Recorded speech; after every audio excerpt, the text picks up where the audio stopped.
दोस्तों विशेष के आज के अंक में आपका स्वागत है। लोकसभा चुनाव 2024 के लिए अभी लगभग 1 साल का समय बाकी है, लेकिन आगामी लोकसभा चुनावों के लिए टिकट को लेकर बिहार में महाभारत देखने को मिल सकता है। संभव है कि चुनाव के दौरान कई वर्तमान सांसद पाला बदलते हुए नजर आ सकते हैं। खासकर अगर बात बीजेपी की करें तो पार्टी का जदयू के साथ गठबंधन टूट गया है, इसलिए बीजेपी अब ज्यादा से ज्यादा सीटों पर चुनाव लड़ना चाहेगी। वैसे बीजेपी कितने सीटों पर चुनाव लड़ेगी यह तो वक्त बताएगा, पर ऐसी चर्चा है कि भाजपा 70+ वालों को लोकसभा चुनाव 2024 में टिकट नहीं देने की रणनीति बना रही है।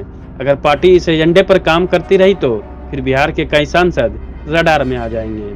अगर वर्तमान सांसदों की बात करें तो पूर्वी चंपारण से वर्तमान सांसद राधा मोहन का पत्ता कट सकता है। उनकी उम्र तो चुनाव के वक्त 74 वर्ष से ज्यादा रहेगी। हालांकि सुशील कुमार मोदी ने बीते दिनों कहा था कि पूर्वी चंपारण से राधा मोहन ही बीजेपी के तरफ से चुनाव लड़ेंगे, लेकिन अगर बीजेपी ने उम्र का सुदर्शन चक्र चलाया तो फिर राधा मोहन सिंह इसके रडार पर आ जाएंगे। इसके बाद शिवहर से बीजेपी के सांसद रमा देवी का नंबर आता है।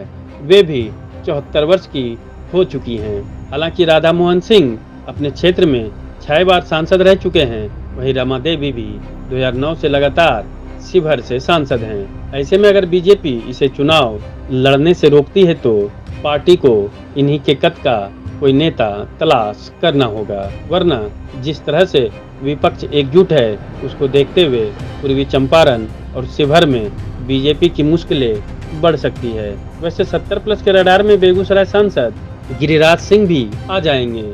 इनकी उम्र भी 70 वर्ष से ज्यादा हो गई है। हालांकि इन्हें बीजेपी का फायर ब्रांड नेता कहा जाता है, लेकिन अगर उम्र पैमाना बन जाए तो इनके फायर पर पानी फिर सकता है। वैसे वे पिछली बार काफी दबाव बनाने के बाद बेगूसराय से चुनाव लड़ने के लिए राजी हुए थे। कहा जा रहा है कि इस बार बेगूसराय के साथ साथ भूमियारों के गढ़ नवादा पर भी नजरें गड़ाए हुए हैं, लेकिन बीजेपी की नीतियों के कारण इनकी भी टिक टिक शुरू हो गई है। इसके साथ ही पटना साहिब से रविशंकर प्रसाद भी 69 से 70 के बीच फंसते हुए नजर आ रहे हैं। हालांकि पार्टी ने शत्रुघ्न सिन्हा से किनारा करते हुए रविशंकर प्रसाद को उम्मीदवार बनाया था और उन्हें जीत भी मिली थी, लेकिन जिस तरह से इनसे मंत्री पद छीना गया उसके बाद से ऐसा माना जा रहा है कि केंद्र में उम्मीदों पर खरे नहीं उतरे। वहीं कहा तो ये भी जा रहा है कि क्षेत्र के लोग भी इनसे नाराज हैं। ऐसे में कहीं न कहीं इनकी भी टिक टिक शुरू हो गई है। इसके बाद आरा से सांसद आर.के. सिंह का आता है। ये भी अपने जीवन के 70 बसंत देख चुके हैं। वैसे बीते दिनों जिस तरह से भोजपुरी स्टार पवन सिंह और नितिन गडकरी को साथ में देखा गया, उसके बाद से ही कयासों का दौर जारी है। साथ ही पवन सिंह क्षेत्र की जनता की सेवा करने की इच्छा भी जता चुके हैं। ऐसे में आरा से सीट को लेकर बीजेपी आर.के. सिंह का टेंशन बढ़ा सकती है। अगर उसी तरह देखा जाए तो बक्सर सीट से सांसद अश्विनी चौबे इस उम्र के रडार में नजर आ रहे हैं। साथ ही देखा जाए तो बक्सर सीट से सांसद अश्विनी चौबे भी इस उम्र के रडार में नजर आ रहे हैं। इनकी उम्र भी 70 वर्ष से ज्यादा है। हालांकि मोदी लहर में ये पिछले 2 बार से क्षेत्र में चुनाव जीतते आ रहे हैं। वैसे अश्विनी कुमार चौबे को लेकर हमेशा दुविधा की स्थिति बनी रहती है, लेकिन हर बार बीजेपी से उन्हें इनाम मिल जाता है। पर इस बार अगर उम्र का पैमाना बनता है तो फिर इनके लिए भी मुश्किलें बढ़ सकती है। हालांकि उम्र फैक्टर के अलावे देखें तो सारण से सांसद राजीव प्रताप रूडी भी इन दिनों सुर्खियों में हैं। वहीं वे अब केंद्र से ज्यादा बिहार की राजनीति में सक्रिय होते हुए दिख रहे हैं। ऐसे में हो सकता है कि सारण में बीजेपी किसी नए चेहरे की तलाश करे।